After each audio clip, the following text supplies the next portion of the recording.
শুভেচ্ছা। দেশের সংবাদে স্বাগত জানাচ্ছি সুমাইয়া সাজ্জাদ। শুরুতেই সংবাদ শিরোনাম। ৭১-এর অর্জিত স্বাধীনতা ও সার্বভৌমত্ব আবার রক্ষা করা হয়েছে ২৪-এ, বলল তারেক রহমান। গণভোটের পক্ষে সরকারের প্রকাশ্য সমর্থন নিয়ে সমালোচনার জবাব দিল প্রেস উইং। ২৭ আসনে এনসিপির প্রার্থী ঘোষণা, কোথায় কে প্রার্থী হচ্ছেন। ভুয়া জরিপ দিয়ে রাজনৈতিক ইতিহাস বদলানো যাবে না, বলল দুদু। ৩২ আসনে কাদের সমর্থন দেবে জানালো ইসলামী আন্দোলন। নেত্রকোনা ৩ আসনে জামায়াতের প্রার্থীর সামনে বিএনপির সমর্থকদের গলা কেটে নেওয়ার হুমকি, ভিডিও ভাইরাল। ১০ দলীয় জোটের প্রার্থীকে নিয়ে জুলাই যোদ্ধা ব্যানারে পাল্টাপাল্টি কর্মসূচি। ৭১-এ অর্জিত স্বাধীনতা ও সার্বভৌমত্ব আবার রক্ষা করা হয়েছে ২৪-এ, বলল তারেক রহমান। আসন্ন ত্রয়োদশ জাতীয় নির্বাচনে বিএনপি ক্ষমতায় এলে ২০২৪ সালে গণ অভ্যুত্থানের শহীদ ও আহত জুলাই যোদ্ধাদের জন্য মুক্তিযুদ্ধ মন্ত্রণালয়ের অধীনে একটি আলাদা বিভাগ খোলা হবে বলে জানিয়েছেন বিএনপির চেয়ারম্যান তারেক রহমান। আর জুলাই আন্দোলনে শহীদ ও আহতদের পরিবারের সদস্যদের সঙ্গে মতবিনিময়কালে তিনি এই কথা বলেন। রোববার ১৮ জানুয়ারি রাজধানীর খামারবাড়িতে কৃষিবিদ ইনস্টিটিউশন বাংলাদেশ KIB মিলনায়তনে এই মতবিনিময় সভা অনুষ্ঠিত হয়। তারেক রহমান বলেন, বিএনপি যখন এর আগে দেশ পরিচালনার দায়িত্বে ছিল তখন মুক্তিযুদ্ধ মন্ত্রণালয় নামে একটি মন্ত্রণালয় গঠন করেছিল, যারা ১৯৭১ সালে মুক্তিযুদ্ধে যারা শহীদ হয়েছেন, আহত হয়েছেন, এক কথায় মুক্তিযোদ্ধা পরিবারের দেখভাল তারা করে থাকেন। আমরা সিদ্ধান্ত নিয়েছি যে ইনশাআল্লাহ বিএনপি বাংলাদেশের মানুষের সমর্থনে আগামীতে সরকার গঠনে সক্ষম হলে জুলাই আন্দোলনে যোদ্ধা শহীদ পরিবারের মানুষগুলো যে কষ্টের কথা তুলে ধরেছে তাদের কষ্টগুলো যেন কিছুটা হলেও আমরা সমাধান করতে পারি। যাদের হারিয়ে ফেলেছি তাদের তো আমরা ফিরিয়ে আনতে পারবো না, কিন্তু যারা পেছনে রয়ে গিয়েছে সেই পরিবারের সদস্যদের বিভিন্ন সুবিধা অসুবিধাগুলো দেখভাল যেন আমরা করতে পারি এই মুক্তিযুদ্ধ মন্ত্রণালয়, কারণ তারাও মুক্তিযোদ্ধা, আপনারা মুক্তিযোদ্ধা হিসেবেই গণ্য। গণভোটের পক্ষে সরকারের প্রকাশ্য সমর্থন নিয়ে সমালোচনার জবাব দিল প্রেস উইং।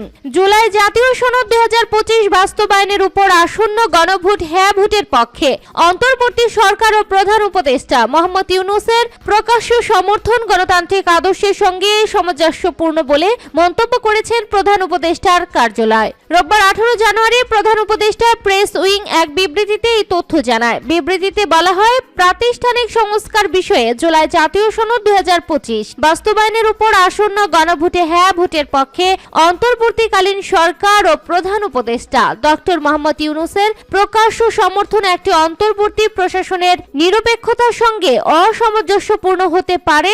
সাম্প্রতিক সময়ে এমন কিছু মন্তব্য সামনে এসেছে। এই উদ্যোগ আলোচনার যোগ্য হলেও বাংলাদেশের বর্তমান রাজনৈতিক বাস্তবতা, অন্তর্বর্তী সরকারের ম্যান্ডেট এবং আন্তর্জাতিক গণতান্ত্রিক চর্চার আলোকে মূল্যায়ন করলে এই ধরনের সমালোচনার ভিত্তি নেই। বিবৃতিতে আরো বলা হয়, বাংলাদেশের এই সংকটময় সময়ে নীরবতা নিরপেক্ষতার প্রতীক নয়, বরং তা দায়িত্বশীল নেতৃত্বের অভাবই ফুটিয়ে তোলে। বিবৃতিতে প্রধান উপদেষ্টার কার্যালয়ের উল্লেখ করা মূল কারণগুলো হুবহু পাঠকদের জন্য তুলে ধরা হলো।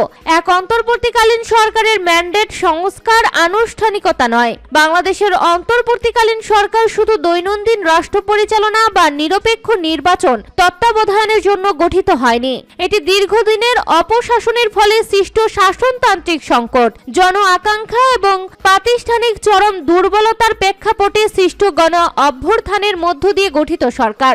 স্থানীয় আন্তর্জাতিকভাবে প্রতিষ্ঠিত যে এই সরকারের মূল দায়িত্ব হলো রাষ্ট্রকে স্থিতিশীল করা, গণতান্ত্রিক বিশ্বাসযোগ্যতা পুনরুদ্ধার করা এবং নির্বাচিত সরকারের কাছে ক্ষমতা হস্তান্তরের আগে প্রয়োজনীয় সংস্কারের একটি গ্রহণযোগ্য কাঠামো তৈরি করা।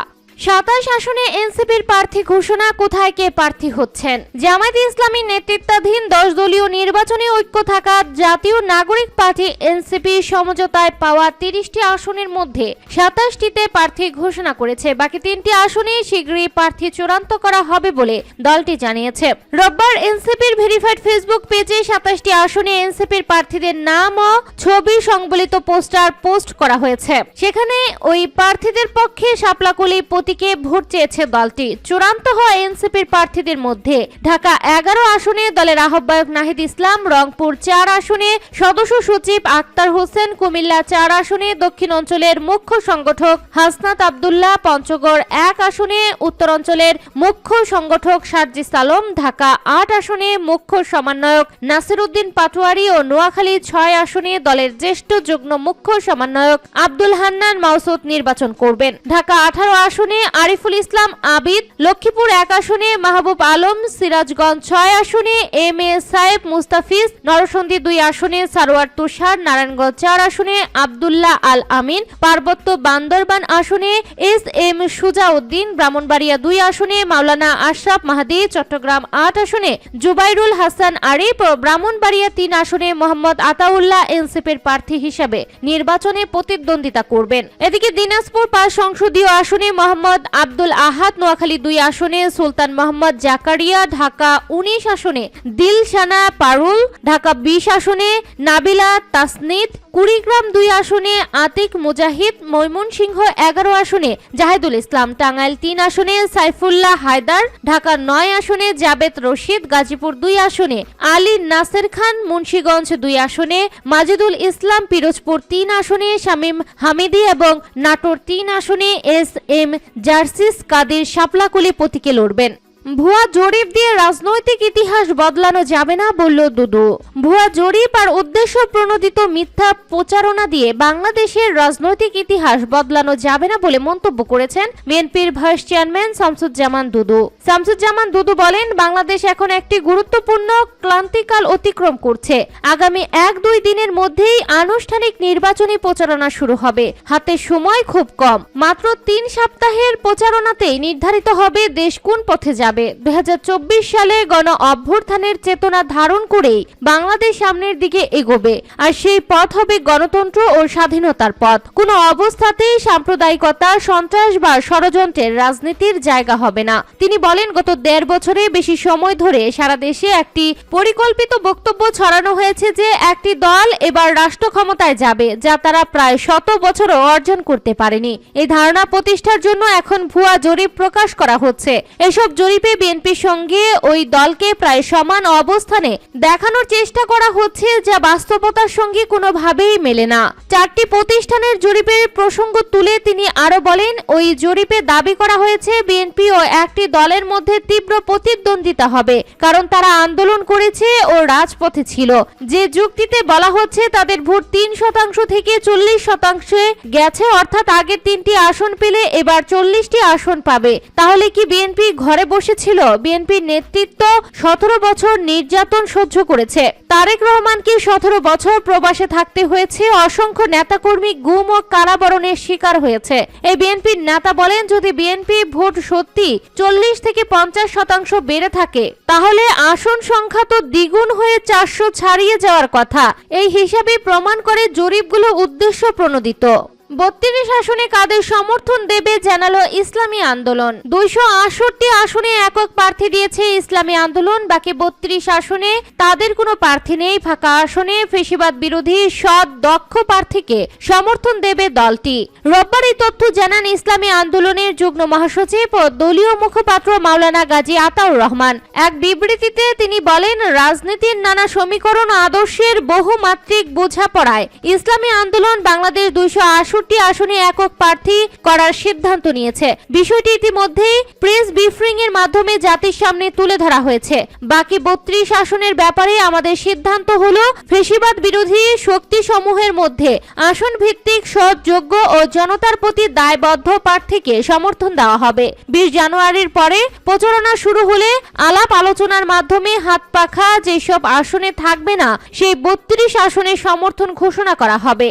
জামায়াতের প্রার্থীর সামনে বিএনপির সমর্থকের গলা কেটে নেওয়ার হুমকি ভিডিও ভাইরাল। নেত্রকোনা ৩ আসনে জামায়াতে ইসলামের প্রার্থী খায়রুল কবির নিয়োগীর উপস্থিতিতে বিএনপির সমর্থকদের গলা কেটে নেওয়ার হুমকি দেওয়ার একটি ভিডিও সামাজিক যোগাযোগ মাধ্যমে ছড়িয়ে পড়েছে। গত মঙ্গলবার নেত্রকোনার কেন্দুয়া উপজেলার বঙ্গবাজারে এক প্রতিবাদ সমাবেশে জামায়াত প্রার্থী ভাতিজা জাকারিয়া নিয়োগী এই হুমকি দেন। অভিযুক্ত জাকারিয়া নিয়োগী জেলা জামায়াতের কর্ম পরিষদের সদস্য এবং এই আসনের প্রার্থী খায়রুল কবির নিয়োগীর চাচাতো ভাই রায়হান নিয়োগীর ছেলে। জাকারিয়া কিশোরগঞ্জে গুরুদয়াল সরকারি কলেজের ইংরেজি বিভাগের খণ্ডকালীন শিক্ষক। তার গ্রামের বাড়ি কেন্দুয়া উপজেলার কলসহাটি গ্রামে। দলীয় স্থানীয় সূত্রে জানা গেছে, গত রোজার সময় কলসহাটি গ্রামের একটি রাস্তা নিয়ে বিএনপির সমর্থকদের সঙ্গে জাকারিয়া নিয়োগের কথা কাটাকাটি হয়। ওই ঘটনাকে কেন্দ্র করে গত সোমবার জাকারিয়ার কয়েকজন অনুসারীর সঙ্গে ইজি বাইকের ভাড়া নিয়ে বিএনপির সমর্থকদের কথা কাটাকাটি হয়। এক পর্যায়ে জাকারিয়ার লোকজনকে মারধর করা হয়। এই ঘটনার প্রতিবাদে পরের দিন মঙ্গলবার স্থানীয় বঙ্গবাজারে প্রতিবাদ সমাবেশের আয়োজন করেন জামায়াতের প্রার্থী। সমাবেশের প্রায় 10 মিনিট বক্তব্য দেন জাকারিয়া নিয়োগী। এই বক্তব্যের 1 মিনিট 38 সেকেন্ডের একটি ভিডিও সামাজিক যোগাযোগ মাধ্যমে ছড়িয়ে পড়েছে। ভিডিওটিতে জাকারিয়া নিয়োগীকে বলতে শোনা যায়, খুঁজে বের করতে হবে, আর আপনারা আজ থেকে চিন্তা করেন ভবিষ্যতে যদি একটা কণ্ঠ উচ্চারিত হয় গলা কাটটা ফেলা হবে। আমার চাচার দিকে আঙুল তুললে আঙুল ভেঙে দেওয়া হবে। 10 দলীয় জোটের প্রার্থীকে নিয়ে জুলাই যোদ্ধা ব্যানারে পাল্টাপাল্টি কর্মসূচি। ত্রয়োদশ জাতীয় সংসদ নির্বাচনে নাটোরের 3 আসনে জামায়াতে ইসলামী নেতৃত্বাধীন 10 দলীয় জোটের প্রার্থীর পক্ষে বিপক্ষে কর্মসূচি পালিত হয়েছে। রোববার দুপুরে জোটের প্রার্থী পরিবর্তনের দাবিতে সিংড়া বাস স্ট্যান্ডে জুলাই যোদ্ধা ও সিংড়ার সচেতন নাগরিক সমাজের ব্যানারে অবস্থান ও মহাসড়ক অবরোধ কর্মসূচি পালন করা হয়। অন্যদিকে তার মনোনয়ন বহাল রাখার পক্ষে সিংড়ার ফেরিঘাট এলাকায় জুলাই যোদ্ধা ও সিংড়ার বিপ্লবী জনতার ব্যানারে সংবাদ সম্মেলন করা হয়। নাটোর 3 আসনে 10 দলীয় জোটের প্রার্থী হিসেবে মনোনয়ন পেয়েছে SM জার্সিস কাদির। তিনি জাতীয় নাগরিক পার্টি এনসিপির নাটোর জেলার সদস্য সচিব ও রাজশাহী নিউ ডিগ্রি গভর্নমেন্ট কলেজের সাবেক অধ্যক্ষ। তাকে জোটের প্রার্থী ঘোষণার পর থেকে সিংড়ায় প্রতিবাদ কর্মসূচি করা হচ্ছে।